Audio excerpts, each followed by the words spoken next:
Good morning. Good morning. How How are are you? you? I'm Good. good. I'm good. It's hot in here and out there. Yeah, the AC is not on, so I'm glad that we're doing this in the morning because I would be a sad person. So it might be a shorter episode today, and if Andrew starts sweating, he's not nervous. Yeah, exactly. It's He's not just angsty vibes. It's that it's really hot in here and I'm a hot human. Also, your boy has a tea time, so we got stuff to do. we got to get rolling. We got to get rolling. Well, I'm pumped to dive into it today. We've got a few topics that I think we're going to have some back and forth about. We might even disagree on some things, so we Ooh, shall God see. forbid. Should we dive right in? Let's do it. You Let's take do us it. where we need to go. Okay, so this is one question. We're going to start with one of our commonly asked questions, which is, should I be eating low fat or low carb or low calorie specifically for fat loss? It is the age-old question we've been trying to answer for decades. What do you think? Yeah, and I mean, now that the sugar crazed diet is the latest diet, we should probably just go low fat, high carb, right? Of course. And I mean, that's just in time for the Lion diet to come out, and then we'll go high fat, low carb. But It's like switching by the day. It's switching by the day, whether it's high carb almost or as if there's something upstream of those two things that actually matters. what could it possibly be? Total energy, right? So let's zoom out with that.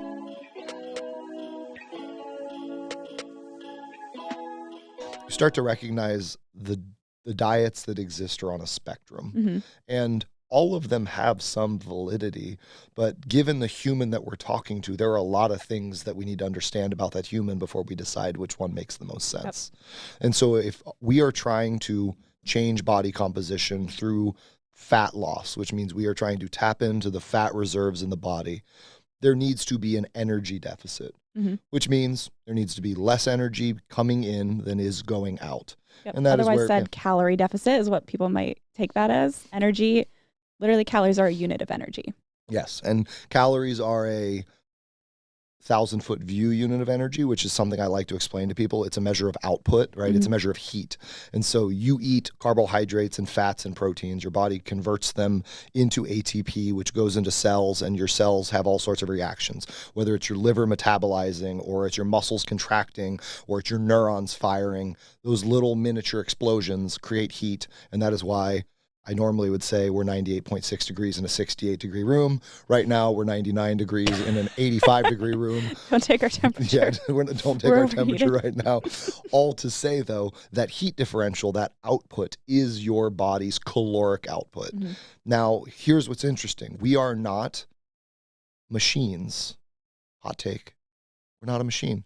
And what that means is we are a biologic organism. So our output is variable. We are not static. Like machines, when you're measuring calories in like an engineering and physics world, it is like very straightforward. Yep. This mechanistic experience is input output. Mhm. Our body, our outputs are literally muscles contracting, brain thinking, cells dividing, nerves functioning, liver processing, digestive tract moving. There are so many things that factor in, which is to say that we're going to have a variable calorie out, but more Mhm. importantly, our body has ability to reduce calorie out. The Mhm. moment you stop eating enough, your body's going to start slowing your fingernail growth, slowing your hair growth, delaying skin cell reformation. Decreasing respiratory rate. Yeah, reducing serotonin production so you feel more of a flat affect, which means you're more likely to lay down and conserve energy. These are examples of things that will reduce calories out. Hmm. And so that's the comment, is when people are like, I'm in a deficit. It's like, well, you're in a deficit that's calculated assuming a static output, but your output may be changing depending based on a variety of factors. Right. So all to say, the calorie view is very important for us because ultimately we do need to be balancing energy, and we need to have a good understanding of what are the energy out realities, what are the potential barriers to that, are there hormonal influences, are there environmental influences, and then we need to effectively look at calories in. Hmm. Calories in, what I like to describe for people is you have 3 macronutrients: carbs, fat, and protein. Protein is not technically an energy dominant nutrient, which is to say, yes, your body can burn it for fuel. It really, really, really doesn't want to. If your body is converting energy or protein into fuel, it's literally putting it through the alanine cycle and making sugar. And that costs 2 ATP to make 1 ATP. It is an energy negative reality. The moment your body's relying on protein, you are in starvation mode, and your body will start a gradual but inevitable metabolic decline. So like protein really isn't what we're trying to get our energy from. But just for easy numbers, a way to think about it is, say you want someone to eat 2,000 calories, and based on this human, we want them to eat 150 grams of protein. 150 grams of protein has 600 calories, which means there's 1,400 left. That's carbs and fats. And that's going to be where we get our energy from. Correct. That is perfectly said. Thank you for simplifying that for people. The carbs and fat ratio really is up to you at that point. And there are a lot of factors that would drive us as practitioners to encourage somebody to tighten up the fats and keep the carbs higher. Someone who's really physically active, for example, where they're doing exercise that burns 70, 80, 90% carbohydrate, which is to say keeping the fats tight and allowing the carbohydrates keeps performance up. Somebody who's more sedentary might lean towards a lower carb, higher fat. But the reality is it's going to be some combo of the two.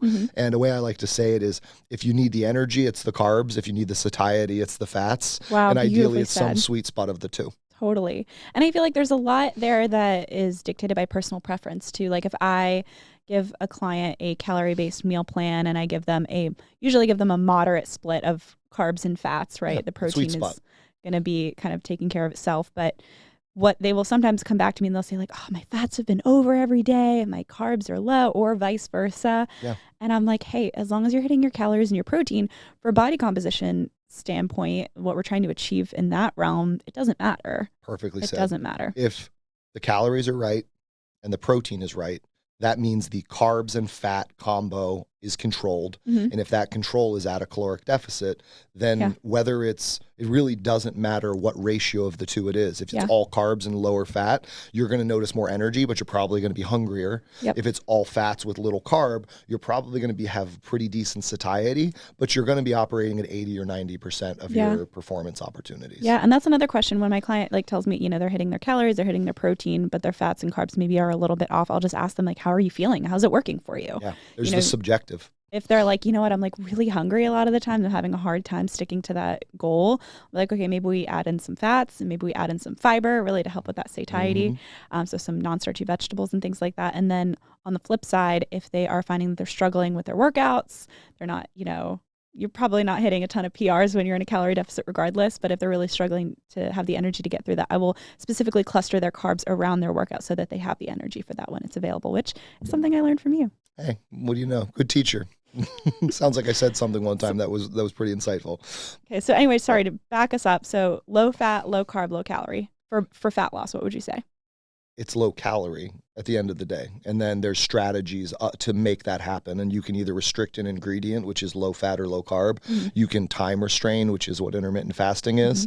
Or you can remove food groups like go gluten-free, dairy-free, free, and you end up forcing yourself to eat protein and vegetables. And that's where what you end up noticing is the presence of protein is required no matter what. The presence of produce is required no matter what.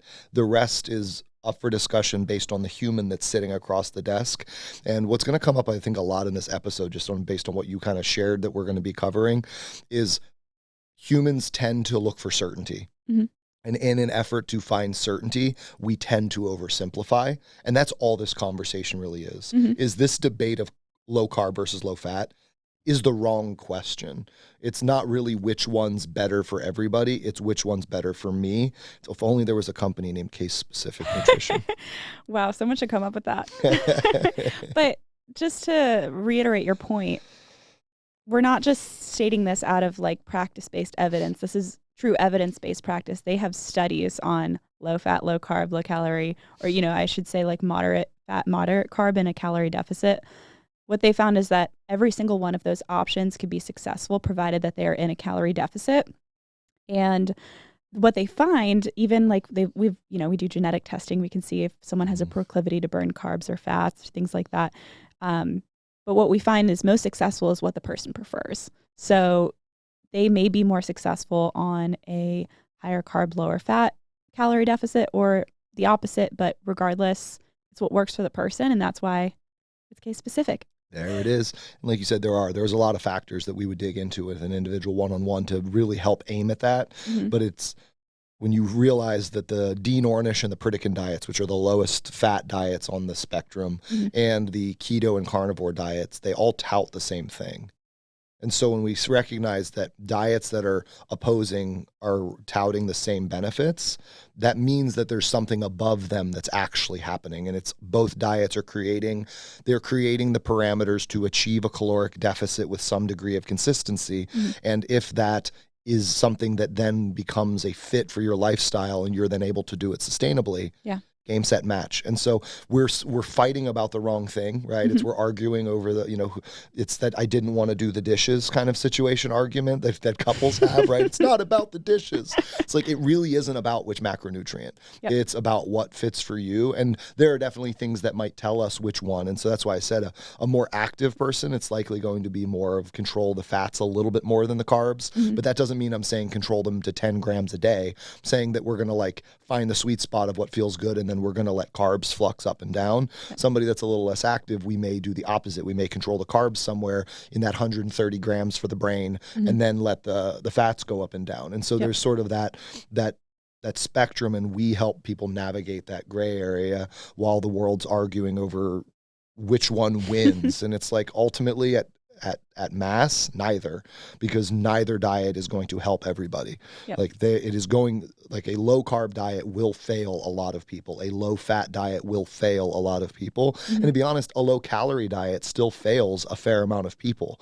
And to be fair, that is why we exist. Yep. That is a whole nother topic we should dive into at some point. Like, I'm in a calorie deficit. Why am I not losing weight? That's a whole conversation That's a for fun another thing, day. because like what you just said, you see where that, we won't fractal, but it's like, well, then you're not in a calorie deficit. But go back to what I said earlier when I said that we have hormonal realities.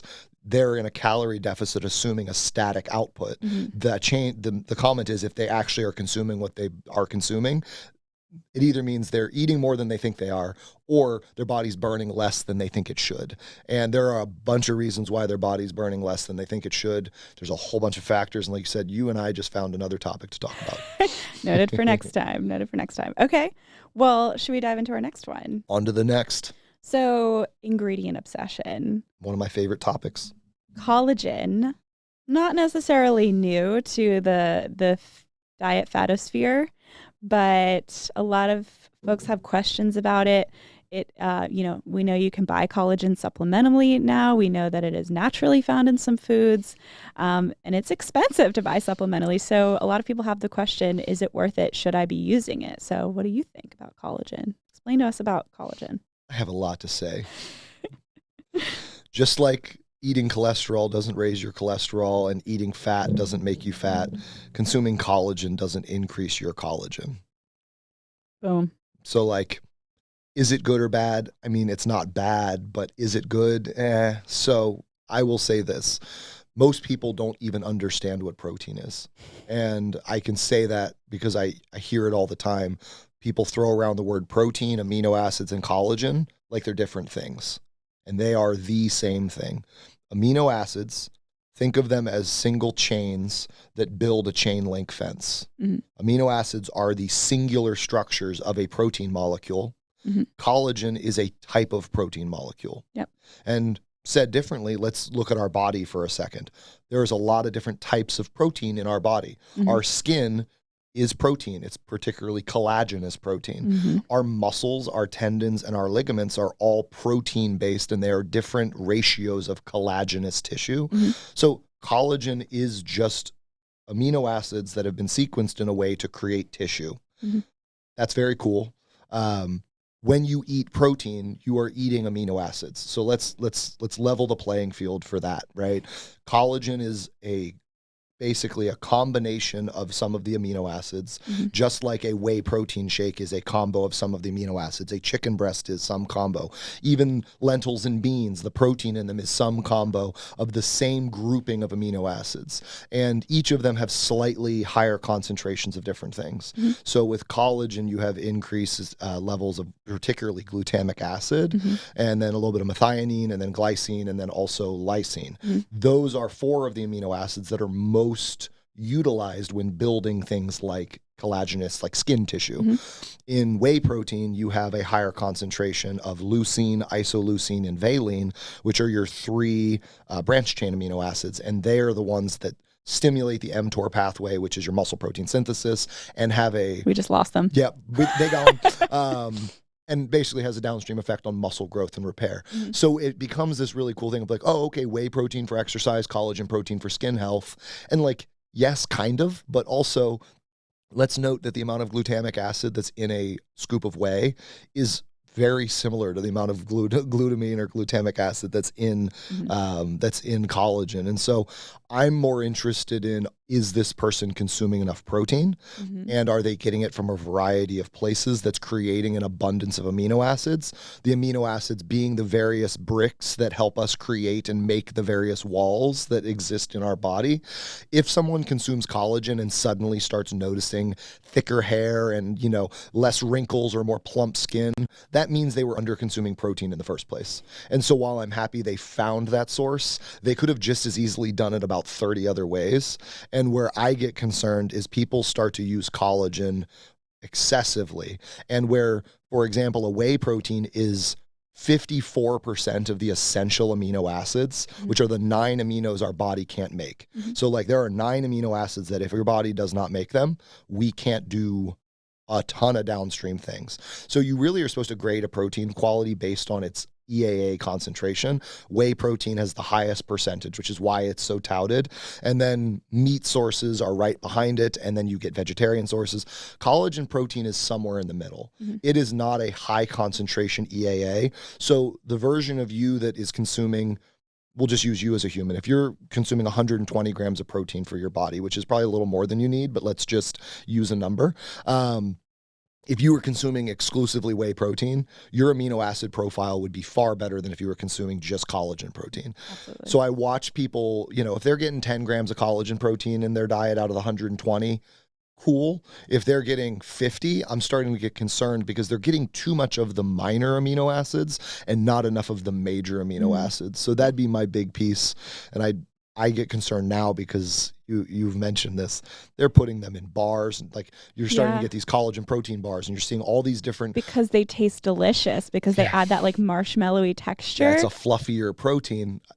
It's also cheaper, is worth noting, and so you get a better texture and it's cheaper. But once again, we're now increasing your percent protein from collagen, which is an inferior source of protein in this higher level discussion. So I don't discourage people from using it. If people like to put 10 grams in their coffee in the morning, or they like to put it in an overnight oats with chia seeds, like there's definitely a place for it, but I would make sure that it was no more than 10 to 20 grams a day of total protein. And more importantly, that they are getting what they actually need in terms of protein from a variety of other sources. Yeah. And this is some place where like some dietitians might even disagree. Like we were talking before this about like, does collagen count towards your total protein intake? And you were like, yeah. And I was like, like technically yes, but I don't want to say yes because my concern is that people will become overly reliant on collagen for a protein source, and then will be deficient in some of those other essential amino acids because they're overly relying on collagen, which is an incomplete protein source. So we might disagree a little bit, but that's okay. I love it. What's funny is there's a disagreement in how we track it. It's kind of like net carbs. Yep. It's more of like philosophical disagreement. It becomes here's a fun way to think about it. If you and I sat down with the same client trying to give them 120 grams of protein, it'd be the difference between me saying, hey, I want you to get 120 grams of protein a day, but I want 110 of it to come from non-collagen sources, versus you saying, I want you to get 110 grams of protein a day, and then you can get as much collagen as you like. The same thing. We literally just said the same thing. Yeah. As we just said it from the opposite side. And so I think we agree that collagen can be utilized and that it should not replace other proteins. Yep. The way I would deal with that is by including it in the bucket of protein, but then being picky about how much of the bucket it took. Where you're saying the bucket of protein is its separate thing and then collagen's on top of it. I don't hate that. And to be honest, I kind of chuckle because I drink essential amino acids every morning with electrolytes, and I don't count that towards my protein daily, even though it's 10 grams of EAAs. So even in my brain, I'm doing what you said. We're full of just funny, We're quirky. Yeah. Hypocrisy. Anyway, cool. I'm a hypocrite. Is that what you're saying, Devon? I just whispered it under my breath. Wow. Are there any circumstances in which you would recommend collagen supplementation? You're allowed to say no. I'm actually thinking because a fair amount of patients I've worked with over the years take it. I'm trying to think if there's ever been a time where yes. It's always a part of a bigger protein discussion. But if I have clients that are acutely dealing with thinning hair or drier skin or brittle fingernails, or I have clients that are dealing with some sort of like muscular injury, like some sort of strain or sprain or something like that, I think there's value in making sure it's present. It doesn't hurt to increase those amino acids in that instance. That said, I'm making sure they're getting all the others as well. And so that would be in my mind, it's a minor thing that I'm throwing on because it can't hurt, might help.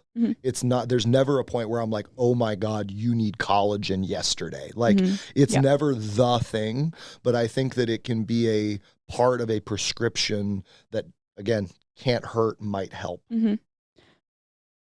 I would agree with that. There are a few specific circumstances under which I would recommend, not necessarily, it doesn't have to be a collagen supplement, but making sure they get dietary sources of collagen, whether that's a supplement or food-based sources like meat that's cooked with the bone in, for example. So a lot of that a lot of that collagen that is existing in the bone gets to kind of seep into the food. Other good sources would be like anything with gelatin. Is a good source of collagen. And so like one thing I'll recommend for a lot of my athletes that are maybe going through an injury or just like enduring a lot of like muscular breakdown would be like the tart cherry juice gummies that you can make homemade with gelatin and tart cherry juice. So you get the anti-inflammatory benefits of a tart cherry. And then you also get the supplemental glycine collagen from the gelatin. Another situation under which we know collagen can become, or the specific amino acids in collagen can become conditionally essential is pregnancy. And so that's one thing I will talk to my clients about if they're not getting it through their diet through meat cooked on the bone broth, things like that. I might recommend adding in a collagen supplement just for those specific purposes. Now it is, there are vegan sources of collagen, but I would typically recommend the bovine source of collagen, which is technically not vegetarian or vegan for those out there. But some people are okay with taking that as a supplement if they know it will help them in this conditionally essential state where we need some of those amino acids, specifically glycine.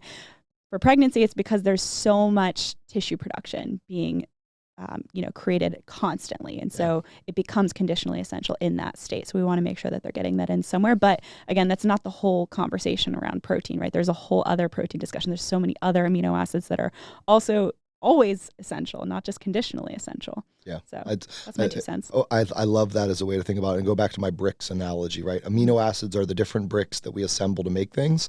So if we're saying that, hey, we're entering an environment where certain bricks are going to be used more, and identifying sources of those bricks to increase that bank of brick makes a lot of sense.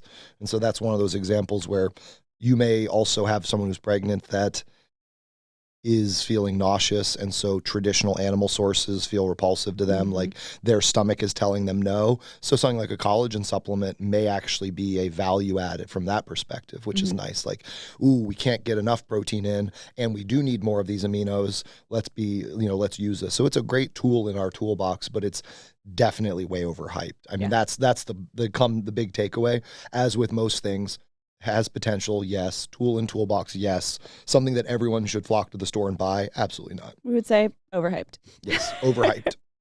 All right. Well, that's the take on collagen. I love it.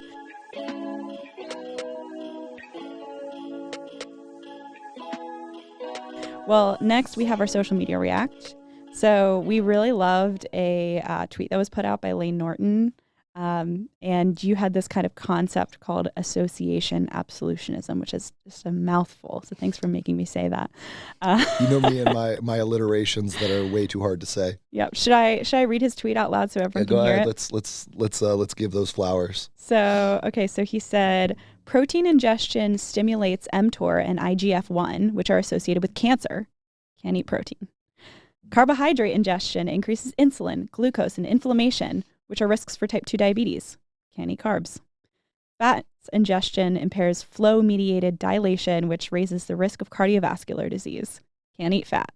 Guess I'll just try to sit in the sun, photosynthesize, and hope for the best. Is this just like a joke that makes dietitians laugh, or are other people laughing too? I don't know. It might not even be dietitians, but I think a lot of dietitians will find it funny.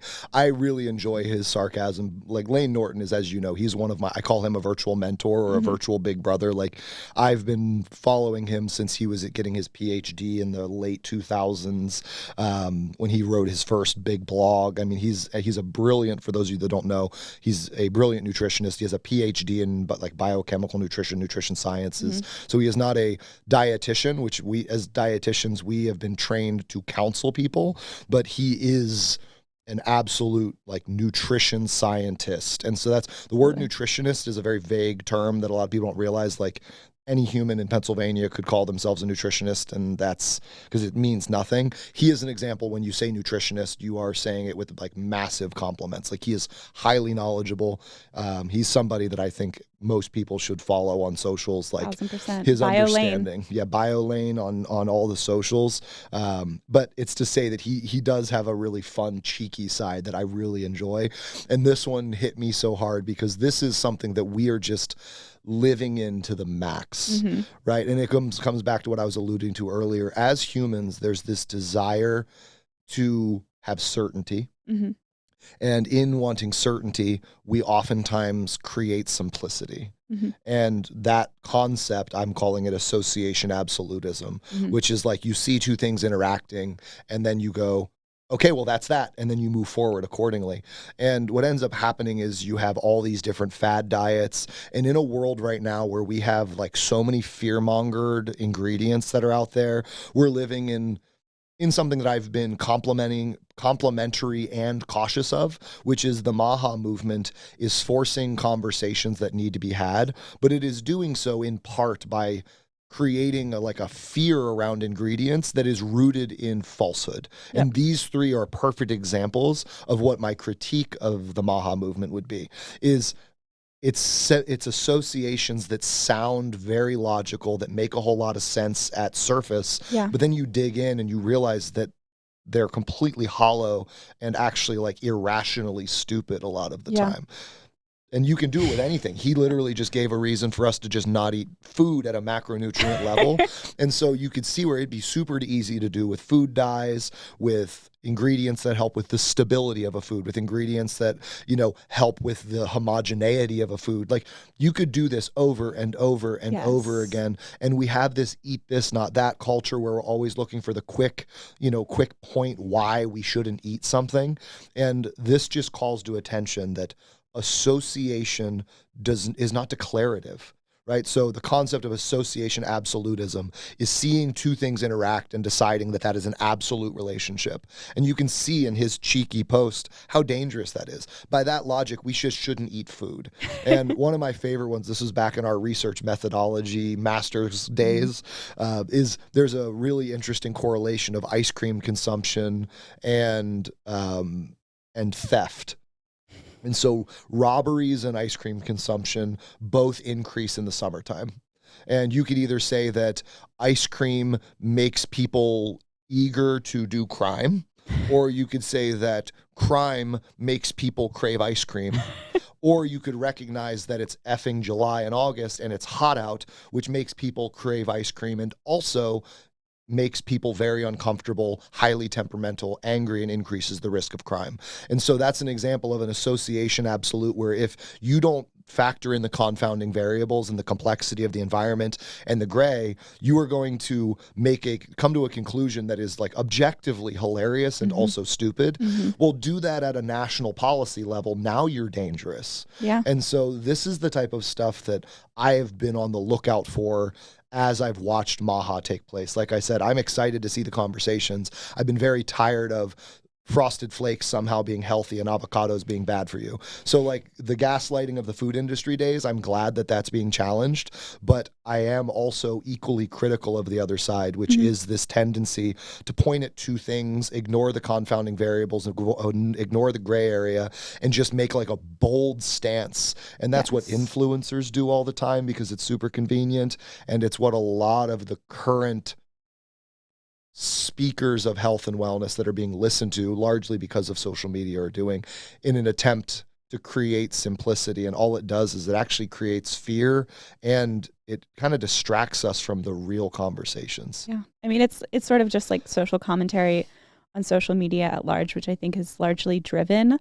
a lot of this like misinformation because the scariest, most inflammatory things you can say are what are going to get the most views, unfortunately. And so that'll have subsequently the most influence. And what I see a lot in the health and wellness space, people who are interested and passionate and talking about nutrition and health and wellness without the actual scientific education as a foundation, is that they are citing real studies and real conclusions, like in this post, mTOR and IGF-1 associated with cancer, carbohydrate ingestion associated with insulin increases in type 2 diabetes. It's like these things may be true, but are they relevant? It was what you were saying. Yeah, true but relevant. And also I think they are drawing the wrong conclusions from real data. Yeah. Right? So like the fact that carbohydrate intake increases insulin and, chronically elevated insulin is associated with things like type 2 diabetes does not mean that we can't eat carbs. Yeah, it's perfectly said. And I'm happy you brought up is it true? It's true, but is it relevant? That's a concept that I use a lot in my coaching and mentoring. And this is a perfect example. Yes, what he said is true. Is it relevant? I had a coach a couple of years ago, like a mentor of mine, that he used to call it TBU. True but useless, which is like, this is useless information. Is it true? Sure, but it's useless. And where this can get kind of interesting is you start to realize our role as practitioners is to help people navigate some of these things. Because a really interesting one that I'll say out loud is right now there is a massive push towards going keto or low carb when someone has cancer. And because sugar feeds cancer. Because sugar feeds cancer cells. That is true. Sugar also feeds all cells, and sugar also feeds your immune system. And so, in theory, does going keto slow the growth of cancer cells? Yes. Does it also slow the growth of everything else? Yes. So we enter this environment where assuming that is good for the battle could be true or not, noting that chemotherapy is the idea of poisoning yourself just enough to kill those cells and hopefully doing it as targeted of a way as possible. But largely right now, that's the piece that is still coming, right? But it's just to say that we can see there where even that is an intervention. There's like this assumption that we're strong enough to survive it. Same thing is true here. The idea of telling someone to stop eating sugar because they have cancer, that could be right, but that could also kill them. Yeah. And so what ends up happening is you end up hearing the people that did it and survived to tell the tale. And it's no different than the person that wins the lottery, right? It makes you think you should play the lottery because that person won. It's real. It happened. But we don't forget that one person that won the lottery literally took the money of millions of other people that were probably too poor to buy lottery tickets in the first place. They're not on the news, the people that don't win the lottery. You don't hear about the people that lose. You only hear about the people that win. And the same thing's true with a lot of this stuff is you'll hear the individual tale of someone that did something to their eventual benefit, and it becomes the you should too. And it's like our job, I always say we're Sherpas. We help people climb the mountain from a place of insight, is because the answer is never absolutely yes. It's well, let's dig into this a little bit. Let's think through this a little bit. Given your circumstances, is this association that we're talking about something that is a viable construct for you to move forward with? And the comment is, if you're a good coach, if you're a knowledgeable mentor, you're going to say yes to some people and no to other people. Mm-hmm. To say only yes or only no is to show lack of understanding. Yeah. Yeah, absolutely. It's like when a client asks me about intermittent fasting or fill in the diet trend fad question, my answer will change based on the person. It's like, it for depends you, energy. no. For you, maybe. Yeah. And that is, we have always said, show someone who has a hard stance that I show you someone that lacks understanding. Yeah. Hard stance on a, regardless of circumstance, that is a giant red flag. Mm-hmm. And he does a great job in that post of calling attention to exactly why that's a red flag. Totally. Is because if we're going to play the game of association absolutism, there's going to be nothing left. Mm-hmm. There will be no food to eat. And even water kills you if you drink too much of it and don't get enough electrolytes. It's called hyponatremia. And so, now we're not even drinking water. And then sun exposure, he was trying to photosynthesize, but more than 15 minutes a day, you might make too much vitamin D, your skin's going to get burnt. Now you're going to have skin cancer. So you just get to a point where we could literally do this all day. Anything in excess has a potential consequence. Health is a tightrope. Yeah. And you got to walk it carefully. Mm-hmm. And sometimes it's good to have a safety net, and sometimes it's good to have a coach that's helping you reframe. Dang, this is just a Mic drops. daggone plug Yeah. for Case Specific Just, over here. Hey, We can't help ourselves. Sorry. It's almost like we see purpose and value in our own vision. We do. Whoops. Okay, I have a client story. Ooh, please tell me. So I thought this was just like we love sharing success stories as well as, sometimes things go wrong, but this is a success story. So I had a woman reach out to me because she knows that I like to focus on women's health nutrition, specifically like fertility, pregnancy, postpartum. And she had sort of like a change of life surprise baby in her late 30s. And she had already had 2 kids. Oh, wow. And in her previous pregnancy, she actually was diagnosed with gestational diabetes, which for those who don't know, it's a specific type of diabetes that occurs in pregnancy and should resolve after pregnancy, but it does increase your risk for gestational diabetes in future pregnancies as well as type 2 diabetes in the future. So she was really nervous about this. She, the gestational diabetes was really time consuming and really worrisome for her. And she was, fairly certain that it was going to happen again because she knew the statistics and things. And so we really worked together. And so in her previous pregnancies, she was not feeling great. She wasn't able to be active. She really wasn't active in general prior to the pregnancy. Didn't really have a sense of nutrition and diet together, no semblance of flow of food and preparation and planning with their meals and things like that. So she was really serious this time. And so we worked together. We added some specific supplements, made sure she was on a really good prenatal. She was fortunate enough to have good nutrient stores so that she felt well her first trimester pregnancy, which is not a given, no matter how great your nutrient stores are. But I think that really helped her in this circumstance. So she was able to stay active during her pregnancy, which was really key. And some days it was literally just walking, especially towards the end. It's like we're walking, we're doing anything to get moving, but it doesn't have to be a CrossFit workout. You don't have to be throwing cleans above your head and things. But she was able to stay active. We worked really hard on the timing of her food. So throughout her pregnancy, needs change, right? We have a lot of nausea and aversions in the beginning, and then we have a lot of early satiety, meaning getting full very quickly from limited space and reflux and things like that. So we navigated all of that really closely. As she got further on in her pregnancy, her meals became more frequent, but we really prioritized the quality of her carbohydrates and pairing those carbohydrates with things like fat and protein, and trying not to have those carbs on an empty stomach. We saved the carbs for the end of her meal so that she had a really nice base and her glucose didn't get spiked quite as quickly. And she was able to navigate this pregnancy. No gestational diabetes. She felt fantastic. Postpartum, she recovered really well. And I just thought that was an amazing testament to your past does not define your destiny, right? We could know the statistics on your likelihood of getting something like gestational diabetes, and that cannot happen for you, especially if you take matters into your own hands, right? So it's not to say it's a guarantee that it won't happen. You can do all that you can, and sometimes we can still come up with that diagnosis. I've seen that happen time and time again.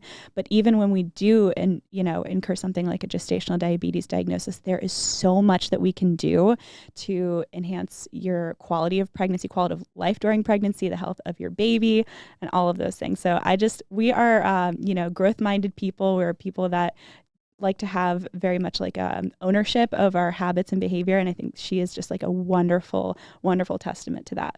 That's huge. Congrats to her. Yes. But yeah, it's neat to see you have more power than you realize. You actually do have the ability to affect change. Absolutely. And so somebody with a history like that, it's not a guarantee. There's a whole lot of things in your environment that you can adjust. And if you own it and work it and are patient with it, you're gonna increase the likelihood of a positive outcome no matter what. Incredible. And I'll say, even if she had still gotten gestational, she would have recovered from it faster. It would have been better controlled during. Yeah. You start There's to realize a high likelihood she wouldn't have needed insulin. She would have won no matter what. So whether it was the ultimate win, which was not getting it in the first place, or whether it was better managing it and bouncing back from it better afterwards, either way, we're having the same conversation. It is worthwhile to make sure that you're prioritizing self in a big way. And yeah, man, what a plug for case specific nutrition. We're just boom, boom, boom, just coming back to this. What I would encourage everybody listening to do, rewind that and listen back again, because when you're trying to hear the story,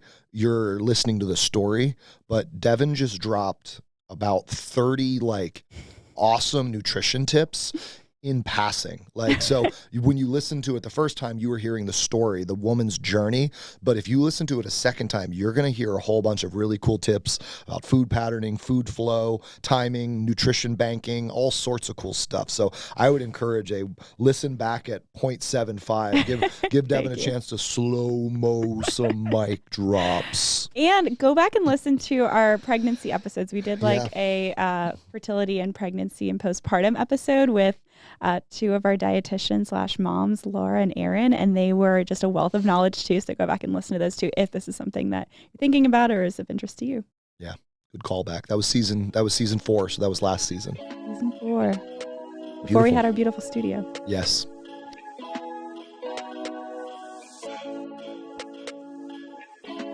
Talked about wanting to talk about habit loops, so morning and evening routines.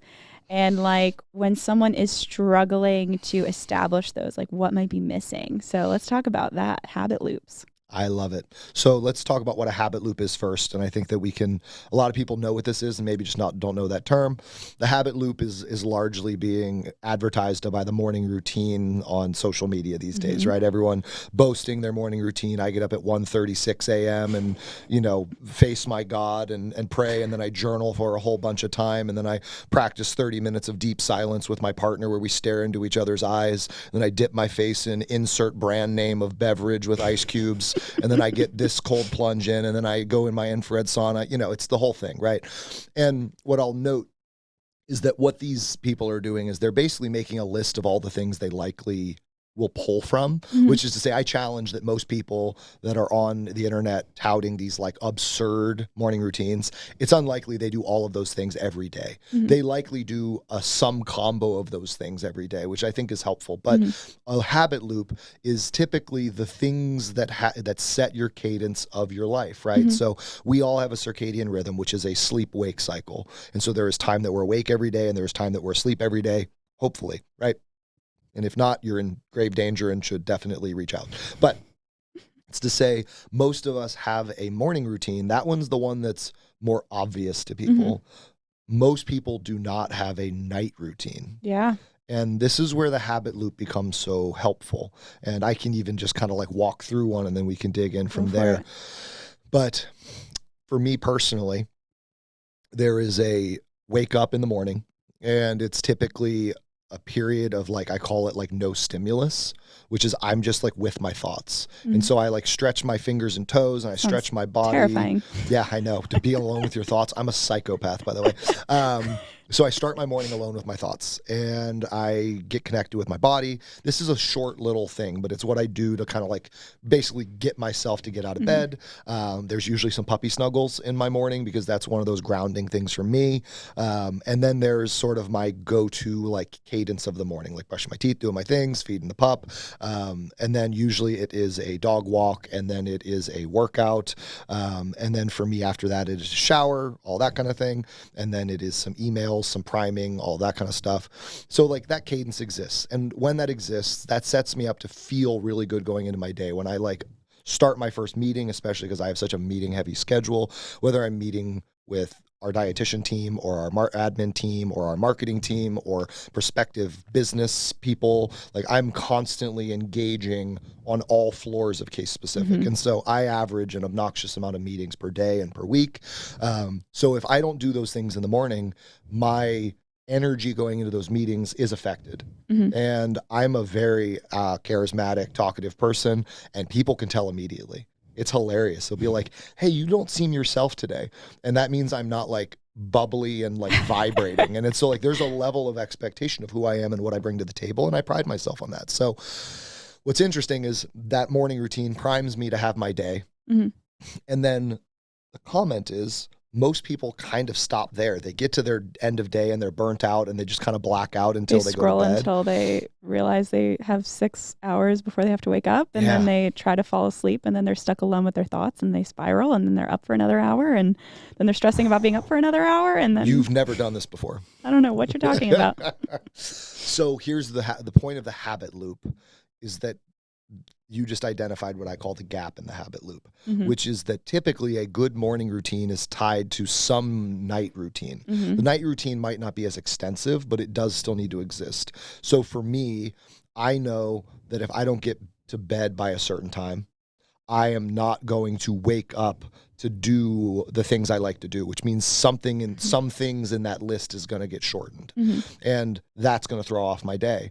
And so I have to get to bed at a certain time. Well, I have a certain amount of time I need to wind down, which is to say like I need to like not be stimulated by anything. It's not a ton of time, 20, 30 minutes, but I know that exists. So if I have a bedtime I know I need to hit, I also have a wind down time I know I need to hit. I also don't sleep well if I eat too close to bedtime. So I have a dinner time I need to hit. And so you start to hear there's a couple key things that if those don't happen, if I take some late meetings and that pushes my evening late, and then that pushes my dinner or it pushes my wind down or it pushes my bedtime, those are the things that affect my morning routine. And so what I work with clients on a lot of the time is to identify the gap in their habit loop. And most of the time what they identify is the thing they're critical of. So you hear it a lot, like, I know I need to work out in the morning. I just have been really struggling to get up and I know I just need to do it. So their solution is to somehow use willpower to brute force something. Eye of the tiger your way through something that could just be an extra hour of sleep. Yep. Or 30 minutes of not scrolling, because it doesn't even always need to be sleep, because for some people 6 hours of sleep is going to be their reality. Like that just may be true. And so, but it's whether it's sleep, whether it's the wind down routine, a lot of times you hear the person criticizing the thing that they're missing, not realizing that the reason it's missing is because of something before it.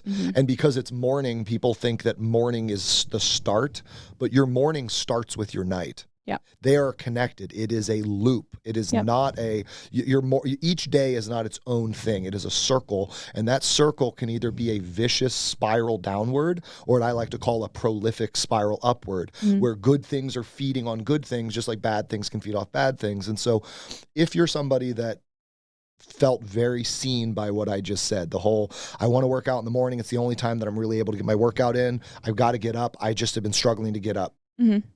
Instead of blaming your willpower and saying you just need to somehow figure out a way to go from 0 to 100 in the morning, that may be true. As a side note, there is a point where you just have to TFB it, 2F and bad, and like make it happen, Band-Aid style. But that's typically not where this starts. Usually before that, it's what is setting me up to fail, right? And better tweaking those things that come before. And for me, like I said, I don't need this like long and drawn out night routine. I need to have a dinner at a sensible time.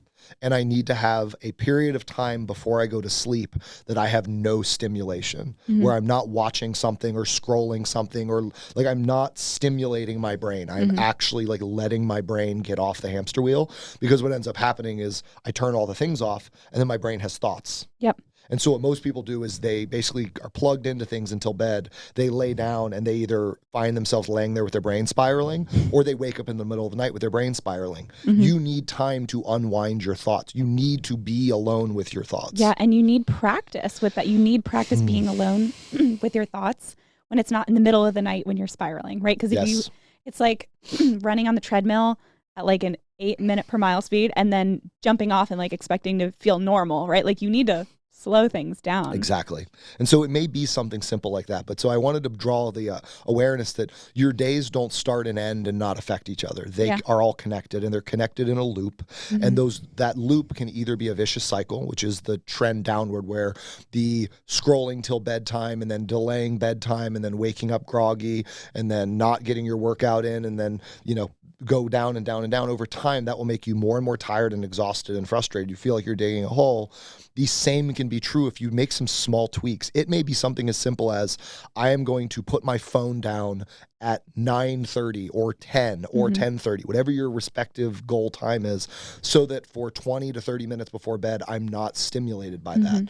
Something as simple as that can be the difference in like deep sleep and REM sleep. And it can be the difference between like waking up and actually feeling good. It can be sleeping through the night, like actually falling asleep well, staying asleep well. It can be a complete lightning bolt to your habit loop. And so instead of looking at the thing that you want to be happening, that you're criticizing isn't happening, it'd be good to look before it and see if there's something that may be perpetuating a negative cycle, and then putting the wrench in the right place to basically like jolt that loop from vicious to prolific. Yeah.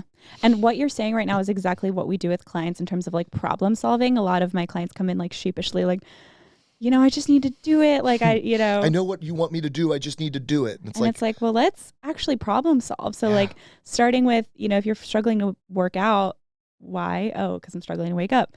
Why are we struggling to wake up? Oh, because, we don't have a good evening routine. Okay, cool. Problem solved. Now we have something to actually work on. And I would definitely encourage someone to like if you don't have an evening routine currently, just start with like one thing. My friends know that if they text me after 8 p.m., there's a very low likelihood that I'm responding. And it's because I plug my phone in on another floor of the house from where I sleep. And off the grid time. For an hour before bed, I am not looking at a screen. I'm maybe like watching the sunset on the deck, or going for a little walk without my phone, or hanging out with my partner, or maybe I'm reading, or some combination of like those types of wind down routines. So you were saying with whether it's a morning routine or evening routine, there's like 5 things I just mentioned. I don't do all 5 of those things, but I do some combination of those things most nights. And it's to prime yourself. Like those activities I've now associated with winding down. So it primes my brain to start moving towards bedtime. Yeah. And notice 2 things there. The amount of time you prefer to wind down and the amount of time I prefer to wind down are different times. And so instead of listening to the influencer that says you must do an hour of this, it's like, no, that works for that person.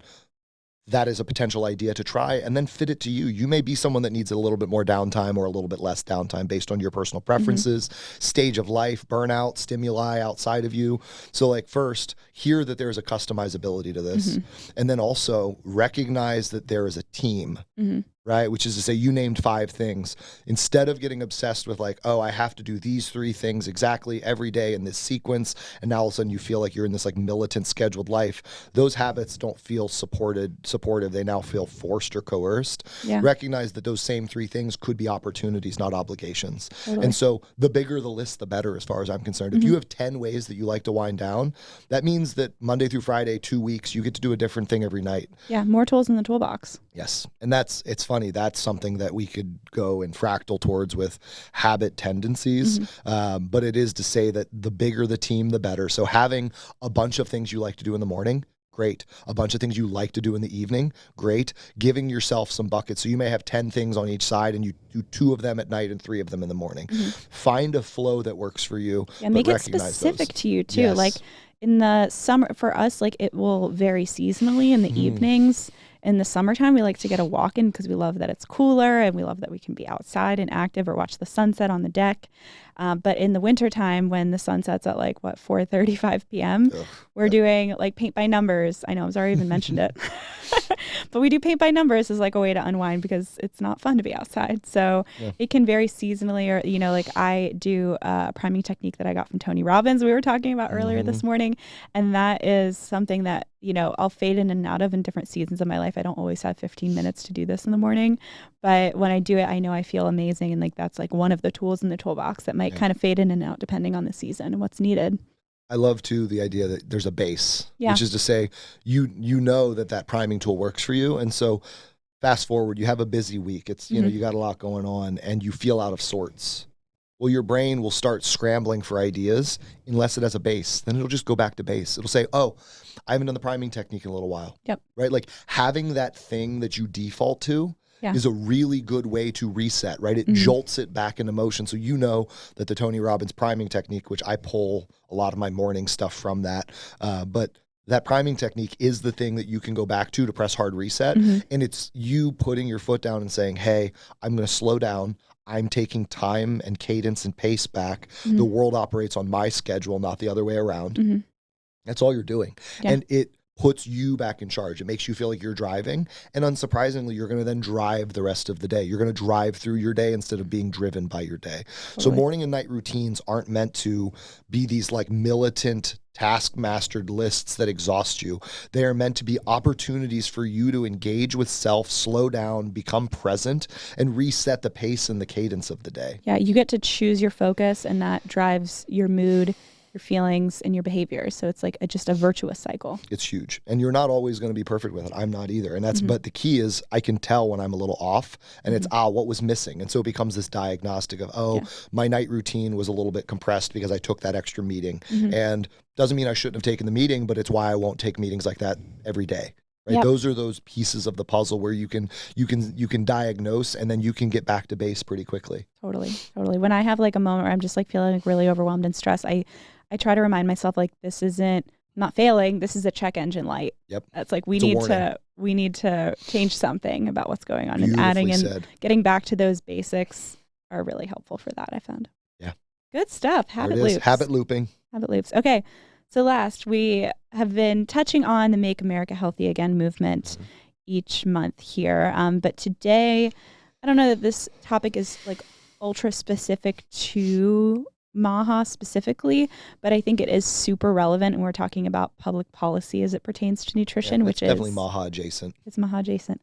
The Dietary Guidelines are coming out. The DGAs. In 2025. So for reference, for those who don't know, we update the Dietary Guidelines for Americans. It's done by the USDA every 5 years. So these upcoming guidelines are for the years 2025 through 2030, and they should be coming out probably shortly before, maybe right around the time that this podcast airs. So we have not actually seen the real thing yet, but we have some whispers of what is going to be included. So we wanted to chat through that a bit. Yeah, take us. Alrighty. So one thing that they are saying is that there's going to be some changes to how some foods are categorized. Specifically, they are talking about adding lentils and legumes, so things like beans, chickpeas, and lentils, to the protein section, whereas they had previously existed under the vegetable section of the Dietary Guidelines. So what do we think about that? That makes perfect sense to me.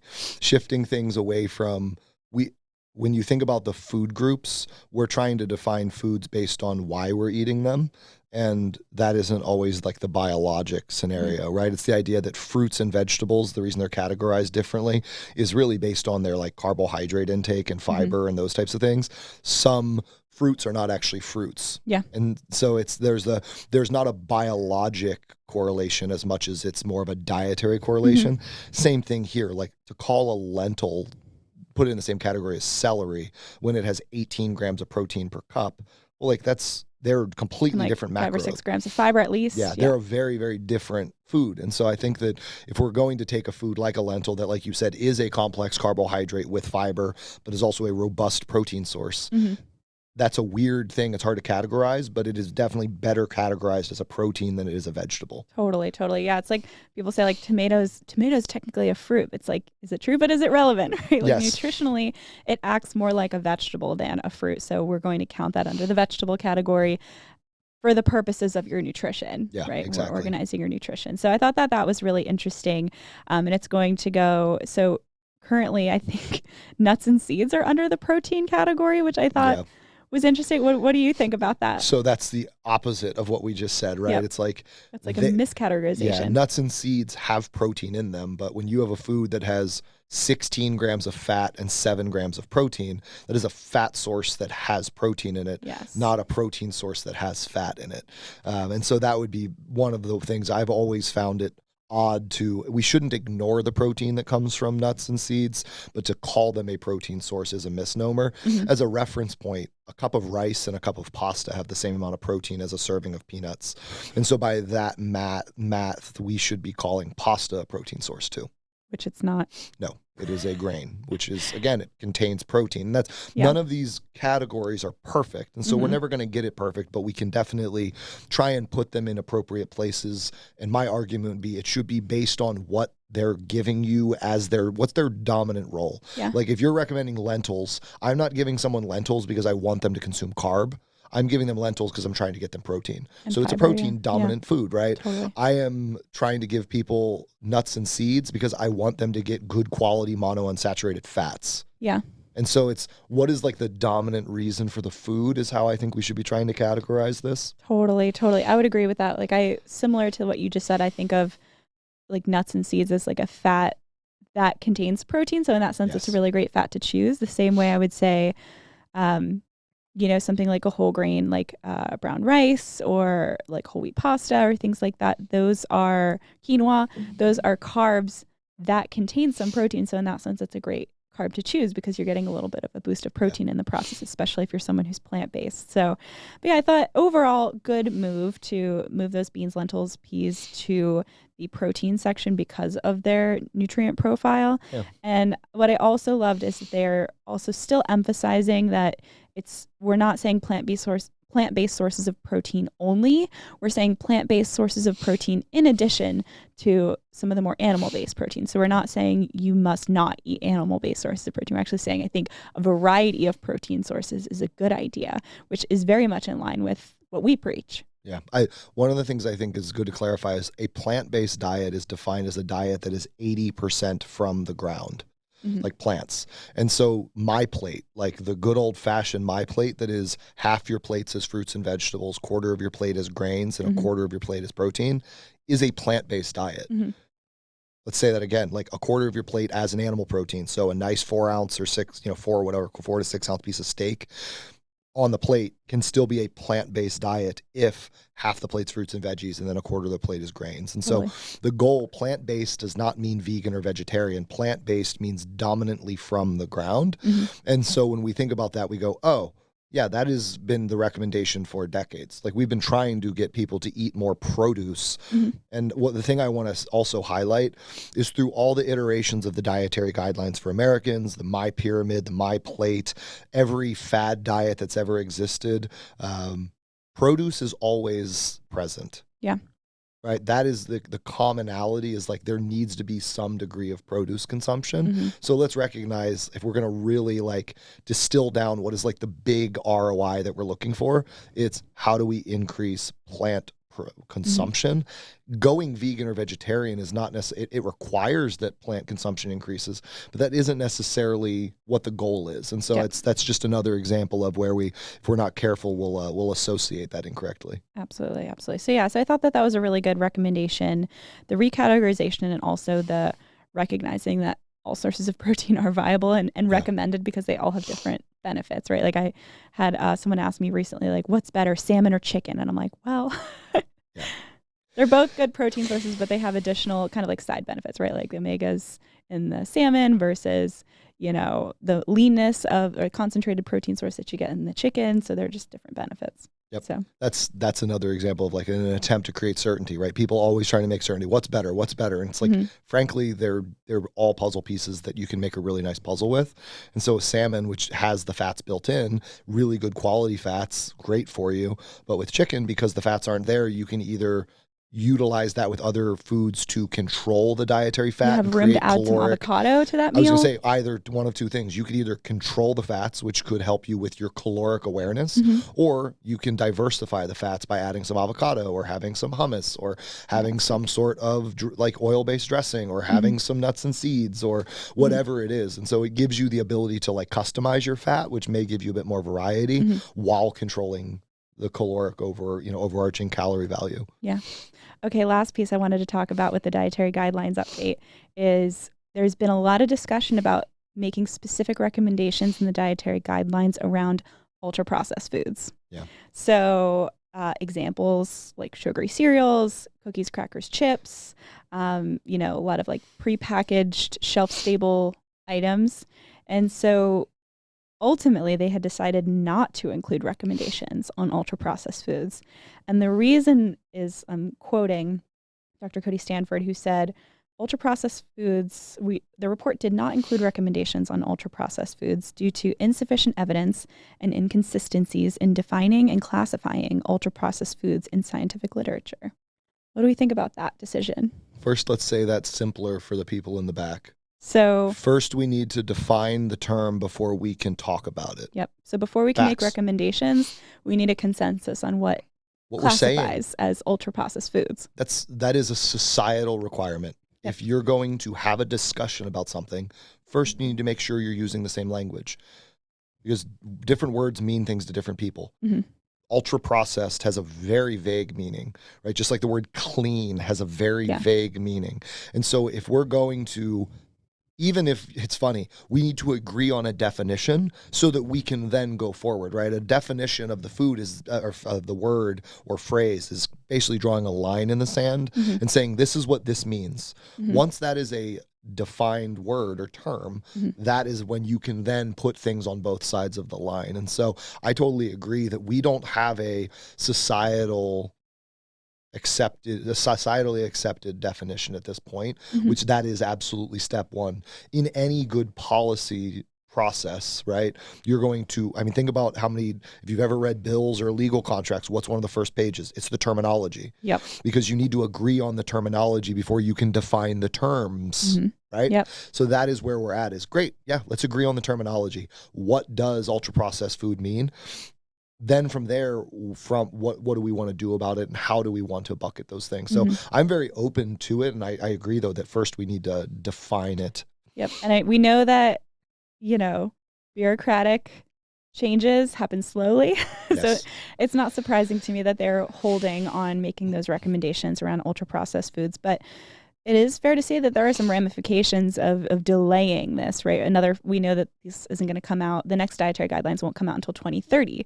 So there's 5 more years that we are not going to have a clear definition on or guidance around ultra-processed foods, which, we know are something to be limited. I even like that we have further defined. For a while, we were using the word processed foods, and processed foods is so vague, right? Like crazy. Old-fashioned rolled oats are a processed food, right? And that coffee is processed, right? So it's hard to find foods that don't have some degree of processing. So I think even further defining like ultra-processed foods would be super helpful, so that we can actually make some clear recommendations around them. Is it the process, which means how they were actually like brought to your table, or is it that the level of ingredient breakdown? Is it how they were composed? Like we need to get on the same page. We have a general idea, but we're just not honed in enough to really define that. To actually, if you create policy on an amorphous term, the policy is going to be amorphous. Like it's not going to work. It's going to break. So you have to have clear terms, even if the definition is something that a bunch of people go, oh, that isn't how I would have defined that. Okay, at least we know for this conversation, this is how we're defining it. So we need to put that line in the sand. I will be curious. The Dietary Guidelines for Americans is like on a 150-page document, which is, no one reads it at that extent or fullness. There's always a summary report. I know I've seen reports that RFK is intending his team to put out a 4-page summary in conjunction with this. I will be curious, because the MAHA movement and RFK are not necessarily the powers that be of the DGA. So they're more like DGA adjacent than they are. It's not under them, it's next to them, as a way to think about it.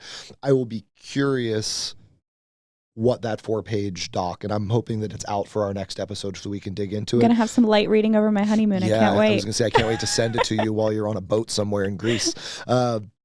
But it is to say that I'll be curious, because this is an example of where an attempt to create policy is worthy of discussion. They're going to bring terms to us that we can then hopefully discuss and then create some paths forward with. So this should be exciting. It's always exciting to see the DGA update. Obviously, the fact that it's improving its aim is always a good thing. I'll be curious, because MAHA is so engaged in this, and this is the first time we've really had we've really had a movement so intensely focused on Yeah, this. so passionate. Like, how common is it that we have someone who's the director of the HHS that is so powerful On nutrition specifically. It's Yes. always a piece of, but like Yes. you have RFK saying like, we're planning on like gutting and rewriting the whole thing. And it's like, well, that's not actually what you can do. That's a pretty bold way of saying it. But what he's saying is, hey, you're going to hear from us as well. Mhm. Cool. Let's drive the conversation. Let's hear it. But so I'm excited to see the DGA come out. I'm excited to see its summary. I'm excited to see what Maha posts from there. I would not be surprised if they attempted to define ultra processed foods, because they've stated in a lot of their various committee meetings and that kind of thing that some of their biggest, like we talked about the measurable, like the wearables and stuff in our last episode, some of those things are rooted in the path they're trying to walk, and that path is definitely one that has really good potential, but also is citing ultra processed foods a lot. So same thing, like they need to define that for the scope of their mission. Yeah. So I'm curious to see if they propose a definition that's then again adjacent to this and becomes a driver of conversation. So we'll have to see this. There's a lot of good that can come of this, and there's definitely, the thing I can guarantee is there's a lot of conversation that will come from it. Nice fodder for next time. Yes, exactly. Always exciting to be able to dig in. So hopefully that'll be ready for us, and we can really like reference the true ads they landed on with DGA, and then the summary reports, and kind of juxtapose them and see if there's some good overlap, if there's consensus, if there's an attempt at a definition that would allow us to start driving better conversations.